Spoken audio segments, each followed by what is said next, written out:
All right, so let's move on to the next thing. Now, what I have on here says, now think power outage throughout winter. Remember, the government got hacked.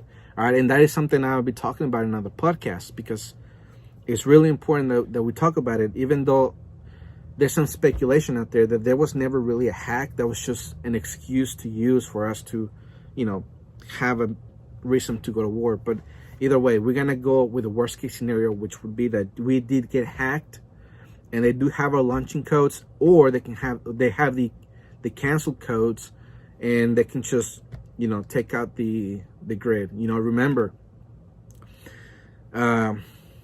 Klaus Schwab, he did say that the next thing that could happen would be a cyber attack so great that it will make the COVID-19 pandemic, look like a very minor inconvenience. So having that in mind, right, the next thing that I want to move into is buy a winter coat for everyone in your family.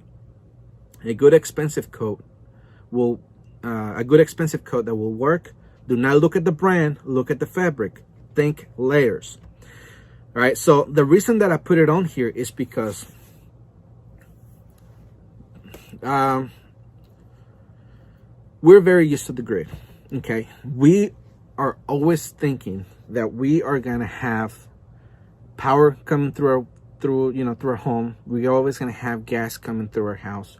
The things that we need in order for us to be able to be warm at night or during the day, whatever. The point is that if that is taken away, if the grid is taken off because we have gone into war, because we have had a cyber attack, whatever the case may be, you're going to have to be able to keep yourself warm with quality fabric, quality clothing, without having external heat like a fire, like, a furnace, propane, whatever the case may be. For me, this is a priority, right? The things that I'm giving you is what I think is a priority. What you have to make the decision, but hopefully you find this guideline useful. All right, so now think of your children. We don't tend to really buy the expensive stuff for our kids. For one, they're growing up, right? Especially if you have smaller children. The reason you don't buy expensive boots or pants or whatever it is because they're gonna grow out of it.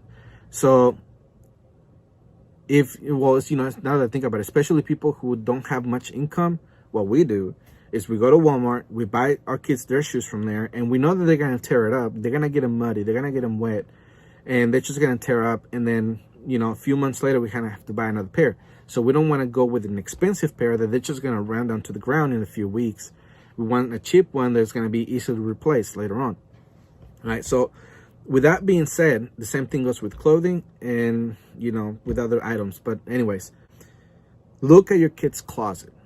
Can they survive a winter with no outside heat? No furnace, no central heating, nothing like that. Could they do it with the clothes they have in their closet right now?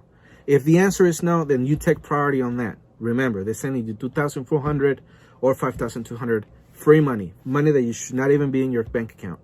So if you spend it, don't feel guilty, right? It's going to things that you're going to need.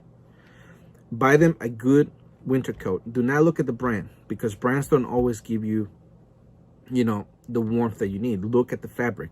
All right, so I Googled a list of fabrics that are the warmest. And the first one that came out was wool, fox fur, nylon, hemp, flannel, cashmere, mohair, I don't even know how to say that one, and cotton.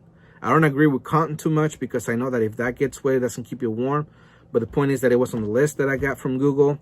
So the first thing that's on there is wool. And the reason is because wool is the warmest fabric that there has ever been. So if you have $5,200 to buy everybody a good winter coat with, that has wool in it, that's going to be very warm, then go for that. But remember, think layers. The first layer that you want is going to be the undergarments. Aside from the underwear or panties, the next layer should be the long johns. The shirt and the pants, or the type of pants that already have that fleece on there. Right, and actually, I would put that on the list, fleece. And then you move on to the outer clothing, which would be, you know, probably a regular shirt and pants. And then you will go with a sweater or a vest, and then, you know, a bigger sweater, and then your jacket. And then you will have one of these, you know, the toboggan. Then you can get the mask that is going to cover the nose and the cheeks, and it's going to keep your face warm. And in addition to that, socks, wool socks, and good boots, right? That is how you can dress your children. And $5,200 will get you there. $2,400 should get you there, okay? So even if that's the only thing you can afford with those $2,400, that is not a bad buy. Because even if they grow out of it and they never use it, you can save it for another family that you can later trade on with, okay? So anyways, buy sturdy shoes for adults and kids, for adults and your kids. Not play shoes or school shoes. You know, this is going to be preferably boots, waterproof boots, because if you have to bug out, if you have to walk through the woods, whatever the case may be, and if it's cold outside and you get your feet wet, you're going to be miserable and you're going to have hypothermia very quickly. So that's why it's important for you to spend this money on good quality things. You know, don't look so much at the brand, but what it's made out of, and how it's going to benefit you. The Man-Made Survival Show.